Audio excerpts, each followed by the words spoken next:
Palm oil चूँकि पाकिस्तान ज़ाहिर बहुत बड़े पैमाने पर इंपोर्ट कर रहा है, इस इंपोर्ट बिल में कैसे कमी लाई जा सकती है? कोई एफिशिएंट तरीका क्या होगा जिस पर फौरी तौर पर हम नताइज की भी तवक्को कर सकते हैं?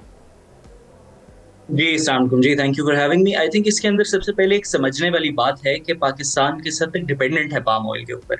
और उसके अंदर थोड़ा सा अगर आप तारीख में जाएं तो एक अंग्रेज के दौर तक आमतौर पे जो कुकिंग के लिए इस्तेमाल होता था वो लोग घी इस्तेमाल किया करते थे, अमूमन जो पाकिस्तान का खिता है उसमें भी और ओवरऑल बरे सगीर में भी।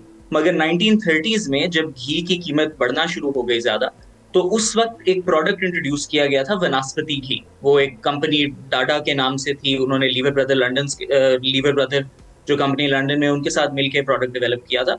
और उसका जो येलो रंग का टीन पहली दफा आया था जिसमें ये वनस्पति घी बनाई जाती थी, उस पर पाम के एक ग्रीन पत्ते की तस्वीर हुआ करती थी। और वो देखेंगे पाकिस्तान भर में जहां भी वनस्पति घी आपको स्टोर्स में मिलती है, उनके ऊपर वही ग्रीन पत्ता होता है।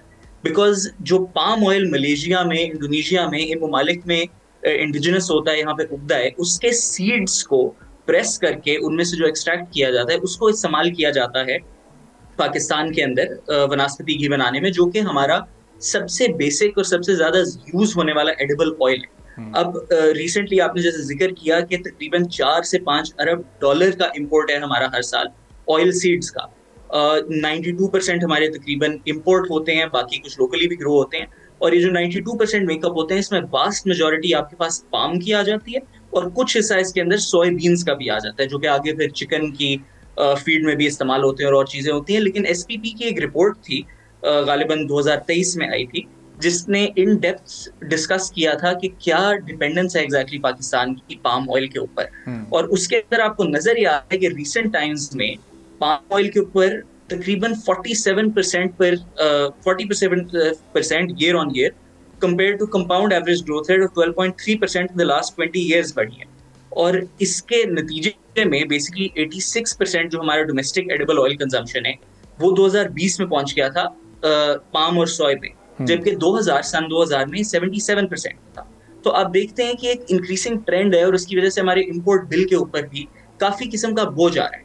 अब जैसे कि आपने जिक्र किया है, पाकिस्तान में खास करके सिंध के अंदर कुछ इलाके ऐसे हैं जो कि पाम ग्रो करने के लिए आइडियल हैं। इनफैक्ट इसके ऊपर पास्ट में भी काफी काम हो चुका है। इनफैक्ट 1994 में जो नेशनल एग्रीकल्चर रिसर्च काउंसिल नार्क है, उसने तकरीबन लगभग कोई 40 लाख एकड़ जमीन सिंध में सर्वे भी की थी और उसके अंदर कुछ कोस्टल डिस्ट्रिक्ट्स जो थे उनको निकाला भी था फिजिबिलिटी उनकी टू ग्रो पाम। अब उस सर्वे ने ह्यूमिडिटी भी चेक की थी, सॉइल कंडीशंस भी चेक की थी। इसके अलावा ओवरऑल कोई तकरीबन 16 लाख एकड़ ऐसे थे जिसपे उन्होंने सूटेबल ग्रोथ अस्यूम की थी कि यहाँ पे पाम उगाया जा सकता है। मगर ये जो तमाम प्रोजेक्ट्स पाकिस्तान में अभी तक पाम ग्रो करने की पहली दफा बात नहीं हो रही है। अभी इंडोनेशिया से डिप्लोमेट्स आए हैं, सफारतकार आए हैं, उन्होंने इस बात को रेज किया हमारे मुल्क के अंदर। जबकि इनिशियल ईयर्स में कुछ प्रॉमिसिंग ग्रोथ भी हुई थी, एक पायलट प्रोजेक्ट भी शुरू किया गया था, लेकिन उसमें वेरियस किस्म के मैनेजमेंट इश्यूज आ गए थे, ऑपरेशनल बॉटलनेक्स आ गई थी। और एसपीपी ने अपनी रिपोर्ट में असेस करते हुए कहा था कि कुछ केसेस में जो प्लांटेशंस थी वो मेंटेन नहीं की गई थी और निग्लेक्ट की गई थी बाकायदा। और दूसरे एरियाज में सीड्स को ठीक से मैनेज नहीं किया गया था प्री नर्सरी स्टेज में।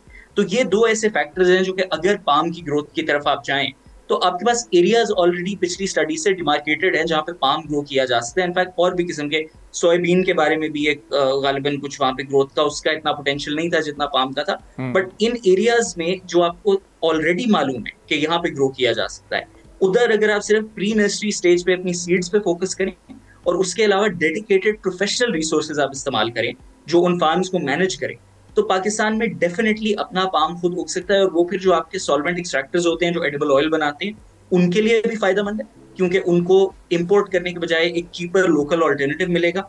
ये डिपेंड इस पे भी करता है कि आप सीड्स कौन से इस्तेमाल करें, आप मॉडिफाइड सीड इस्तेमाल करें जिसकी यील्ड ज्यादा हाई होती है, या आप पुराने सीड्स यूज कर रहे हैं। और उन चीजों की बेसिस पे डेफिनेटली आपके इंपोर्ट बिल पे एक सिग्निफिकेंट फर्क पड़ सकता है। सब्सक्राइब करें और बेल दबाएं ताकि कोई खबर रह न जाए।